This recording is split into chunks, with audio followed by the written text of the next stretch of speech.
All right. Thank you very much for joining me for this brief talk titled Strategically Integrating Research and Extracurriculars in MS2 and Beyond. I am Dr. Daniel Novak, your Director of Student Scholarly Activities. And we put this talk together because we definitely know from talking to students over many years that there's a lot of stress at this point in MS2. Thinking about planning for residency, you have step one right in your face. And we wanted to put together a little talk that can help you plan for how to integrate research and other extracurriculars into your overall application. We could talk about it as a portfolio in your plan, right? This is something I talk to students a lot about, and I'm happy to share what we've learned. I also want to have a big shout out to Humberto Santiago, who is in the Office of Career and Residency Advising, OCRA, for his insights as well from advising students and from their perspective. So, we're going to really talk briefly we're going to introduce this, talk about extracurriculars and research. And then, typically when we do this live, we have a panel discussion, but in this case, we're just going to close out on that. So, Humberto and I talked about this for a little while, and we thought about what are two values that you can use to orient your perspective. How does one be strategic about something like research and extracurriculars? How would you know which projects that you should pursue? We hear this from students all the time, right? How do I know whether I should do this or do that? How do I know which extracurriculars to stick with, even when I'm tired or burnt out, or I need to refocus on my core coursework? So our goal is really to help you think about how to be strategic in focusing your efforts over the next 2 years. And I have to say, I've worked with hundreds of medical students at this point. Each of you has so much to offer a residency program. We just want to help you show them who you are through your research and extracurriculars, right? We want to show them that value that you bring to them and to make that as clear to them as possible. And they want that, right? They want to know clearly how you're going to integrate into their program. So let's talk about the role. Let's think about this. So residency program directors, they want to see long-term engagement, progressive responsibility, and meaningful contributions, right? I know that there is a big discussion. We're going to talk a little bit about numbers later. For example, in research about having 50 first author publications to get into dermatology. Well, to some degree, there's been a lot of publication inflation going on in there, and we'll talk about what exactly is happening in those numbers and how the AAMC is working to kind of combat some of that. But that, not all of those are meaningful contributions. So they don't all factor in a positive way, right? If somebody has a lot of junk on their CV, that's not really adding to that perception that you make meaningful contributions. Same with progressive responsibility, right? They want to see that you have developed and continue developing greater roles in regional up to from your school to your regional to your national groups. That really helps to show them that you're a serious candidate for their program. And again, long-term engagement fuels that, right? Being part of groups for a long time, seeing them from the ground up, that really shows the kind of stick-to-itiveness that they want to see. Your extracurriculars and research can show them real ways that you've achieved growth in these areas. So that's going to be pretty important as well, right? So it's one thing to talk about meaningful contributions. It's another thing to be able to show them, right? And really articulate how you contributed to something or how you developed progressive responsibility. And research in particular helps them see how your growth in clinical medical expertise, self-directed learning, and teamwork have enabled your success in academic contexts. And those are three things that I think aren't paid attention to enough. That's really what residency programs want, right? Is that your clinical medical expertise has expanded, right? That you have learned more of how to practice medicine, right? And what is important in practicing medicine. Research is one way we do that. Talk about that a lot in my class, right? And in the work that I do with students on their projects. Self-directed learning is a core component of your professional development, right? You're going to keep needing to learn across your whole lifespan about new therapies and new techniques and new approaches to serving patients.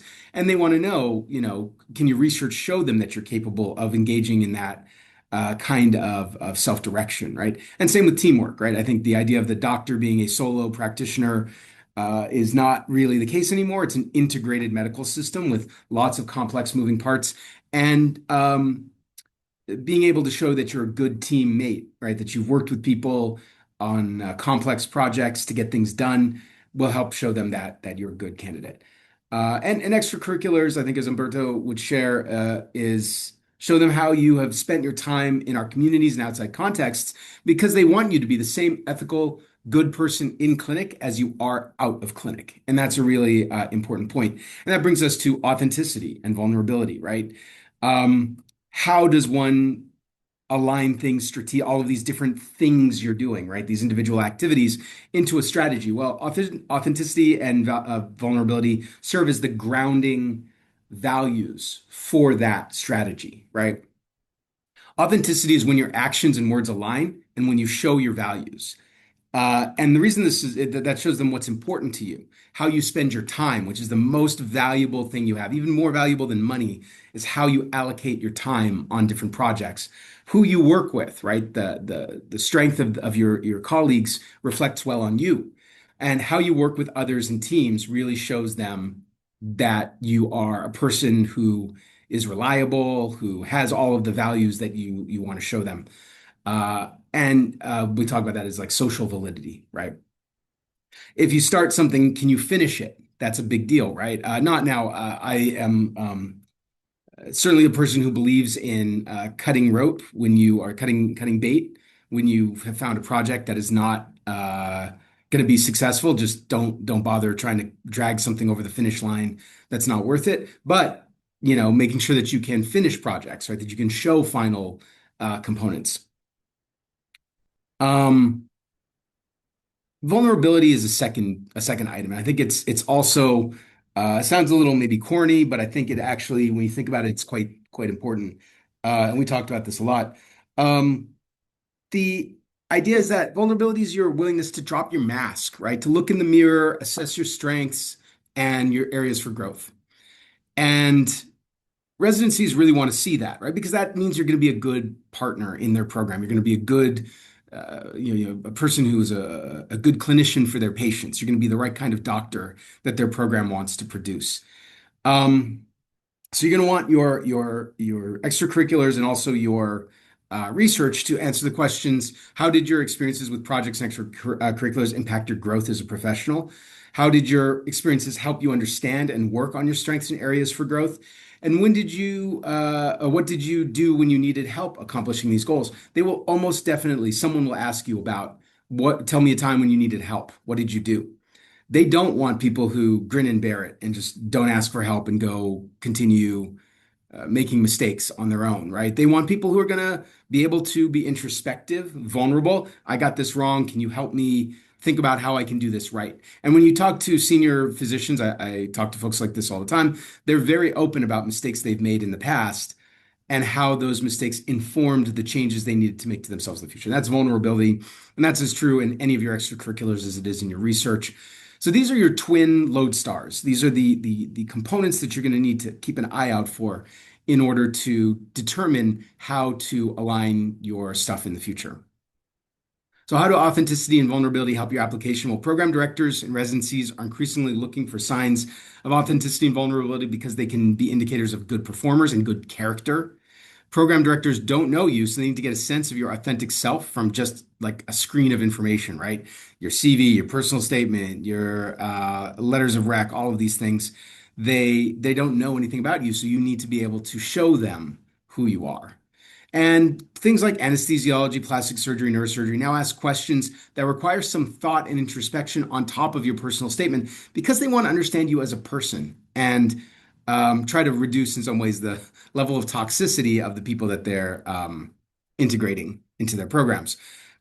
Things like adversity, how did you overcome it? Making decisions, managing negative feedback, navigating overwhelming workload, right? These are all factors. I mean, number one, everybody faces these in jobs, but physicians, you guys face this even more, right? So thinking ahead to how each of your components can become part of that story of how you overcame adversity, of how you made a hard decision, how you manage negative feedback. And I mean, that's one we talk about all the time, right? And how you navigated overwhelming workload. So think about that really clearly, carefully as you're choosing how to spend your time. Let's talk about articulating your values. So, how to think about extracurriculars. This is something we talk about a lot. I do a lot of work with folks related to free clinics, to different kinds of volunteer opportunities that they want to conduct research on. Um, and when Humberto and I talked about this, the question is really, how does this extracurricular add value to your application? Now, if you're doing something just because you love it, do not be cynical and be like, well, I'm going to stop doing this thing I love because it doesn't look good on my application. Don't do that, right? If it's something you really care about, keep doing it, right? Make it the heart of your story, right?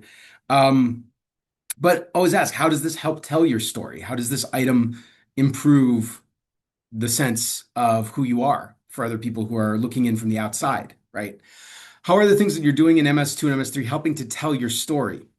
And when you're applying in the future, are you thinking about academic or community-based programs? And they're going to want very different kinds of extracurriculars as well. Talk to Okra about that. They'll have more advice. Um, there's some components, right? I believe in MSPE, you'll be asked to write three noteworthy characteristics that will be placed on your letter. Um, this is an opportunity for you to convey characteristics, qualities, or projects that you want to communicate to the programs and will help you stand out. So there's some examples of, as we were saying earlier, progressive responsibility, right? Leadership, right? Ways in which you've allocated your time in ways that show the kind of person you are in a good way, not just that you're a great student.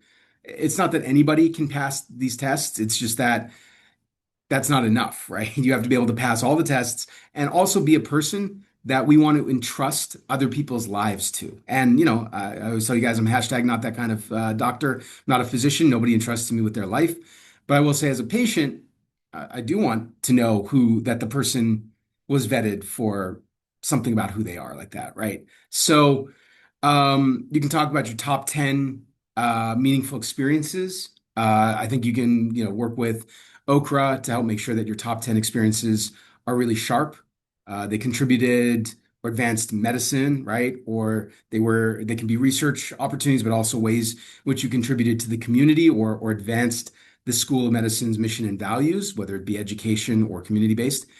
Um, but just some examples that you can think about as you're starting MS2 is getting out to conferences, participating in programs that are related to the School of Medicine's mission, contributing to the growth of medicine more broadly. There's the Gold Humanism Award. A number of our students win that every year.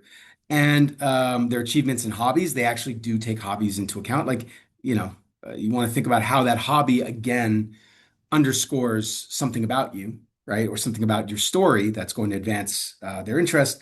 And you're going to want to include your leadership opportunities and how those actually produced outcomes for people. All right. Now back into my area of specialties, I would recommend if you're strategizing about some of this stuff, go talk to Okra.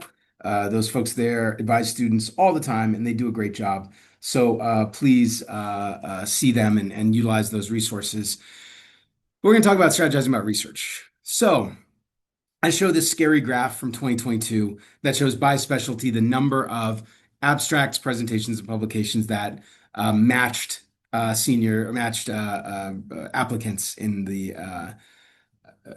NRMP wind up getting, right? So you can see there's a couple of gaps there, right? Between, in dermatology, the number of people who or the number of abstracts, presentations, publications by people who matched is a little higher than the people who didn't match. Same, it's kind of the same across the board. A little more research does appear to be better, but I want to highlight that this includes abstracts, publications, and presentations. Those in many ways can be proxies for different kinds of networking opportunities. So yes, there is the fact that you're on 20, if you're trying to apply into dermatology, if you can get 21 items, right? Abstracts, presentations, and publications. Bear in mind, this does not differentiate between those three things. And getting an abstract into a conference is a lot easier than getting a peer-reviewed publication into print. Same with presentations or posters and things like that, right? You can do a lot of posters for the amount of time you would spend on one publication, even though one publication in terms of CV is much more valuable. So there's a lot of different things that are going on in here that make it a lot less scary once you start to think about it. Like, the neurosurgery folks and the plastic surgery folks. Obviously, those are high demand fields, so people are heavily investing in research to try to differentiate themselves in those areas, right? So that seems to be working. However, it also could just indicate that those people are participating in academic medicine programs with mentors that include them in a lot more stuff, right? Especially people at these kinds of plastic surgery and neurological practices tend to be associated with large medical schools that do a lot of research, right? Um, so don't let any of these numbers, regardless of the specialty you're looking at, scare you. There's probably a lot of stuff going on underneath that's worth considering. You can come talk to me about it, and I can help you strategize a little bit. However, if you're looking at that graph and you go, oh my God, I have no first author publications. I'm doomed. Do not panic. Maintain your calm, right? It's okay. You aren't behind, right? That's not what's happening here. Everything is going to be okay. I promise you, right? We've had lots of students get into great programs um, who were deliberate about the kinds of research opportunities they participated in and built their CVs,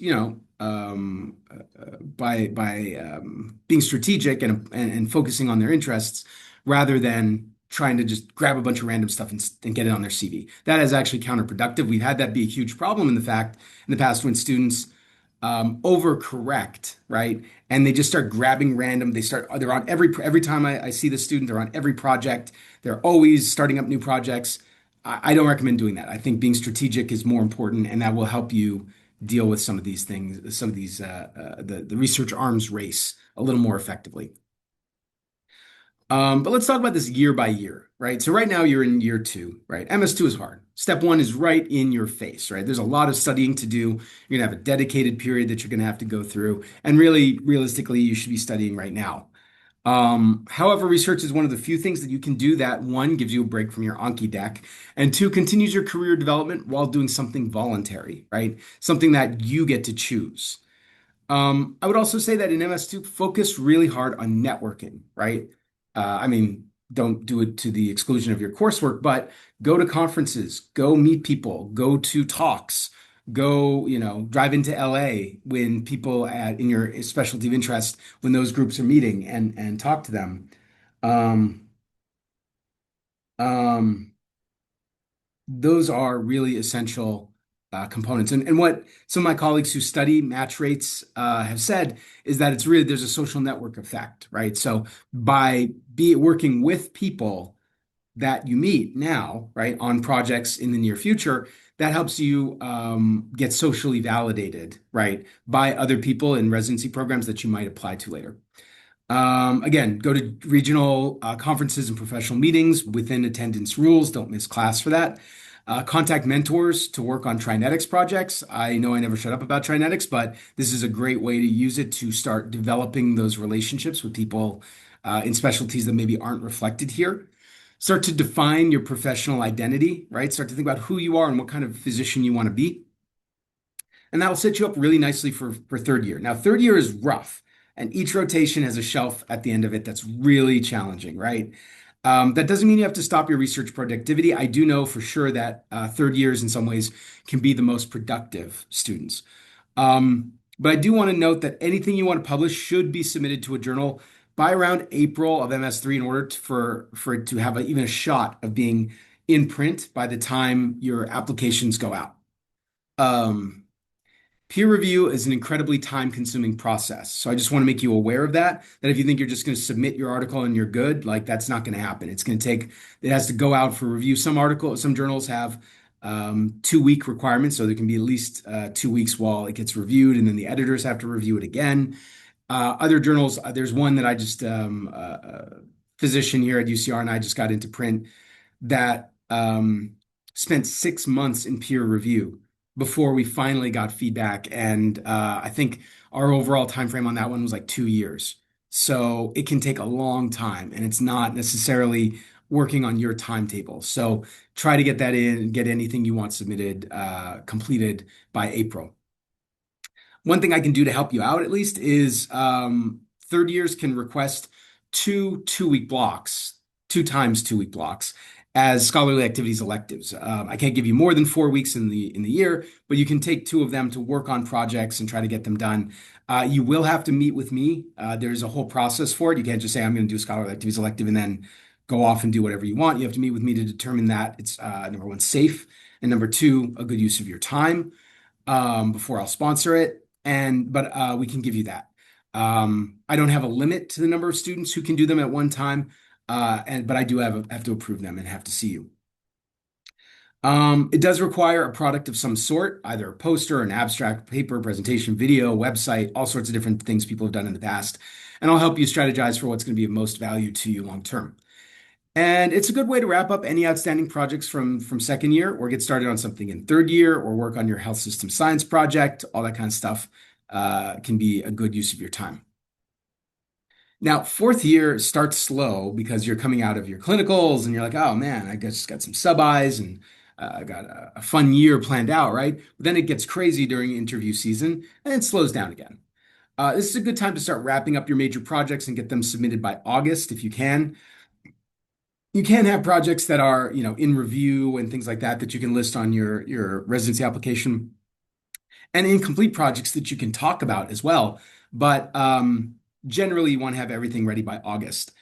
Similarly, any MS4s can request 2 4-week blocks, so we can divvy those numbers up, but as much as 8 weeks of scholarly activities electives across the fourth year. Again, with the same rules, I have to approve them and review them with you and all that kind of stuff.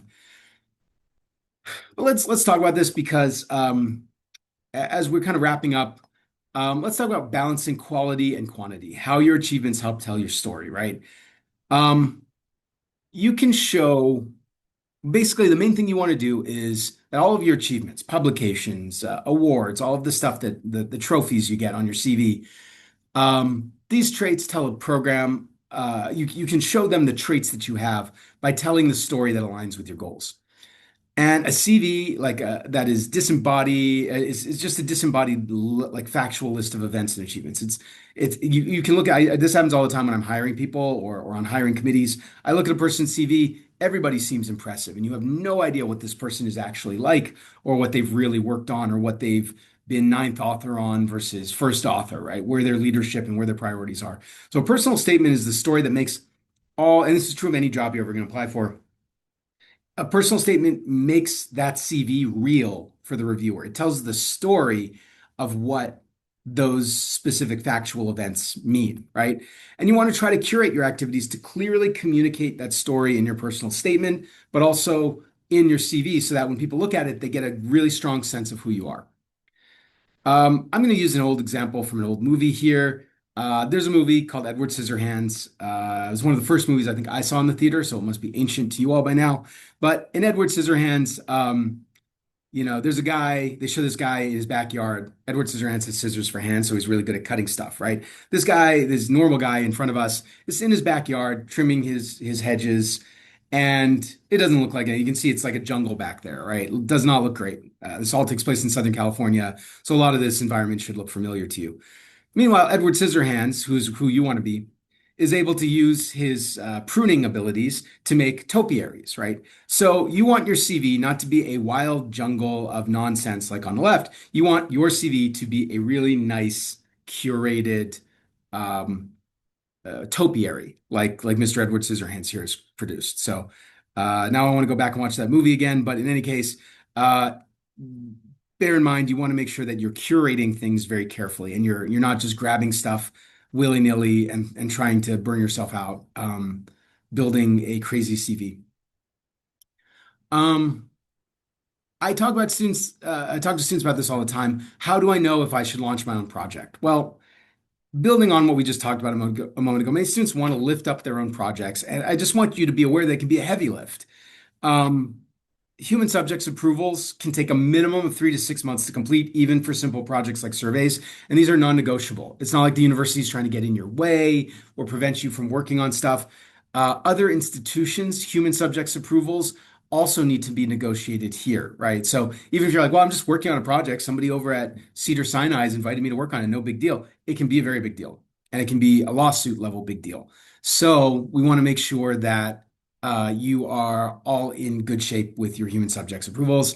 Site approvals, if you're going to go try to do a survey somewhere, that can take a long time. Data collection can be incredibly time consuming. Data analysis can be time consuming.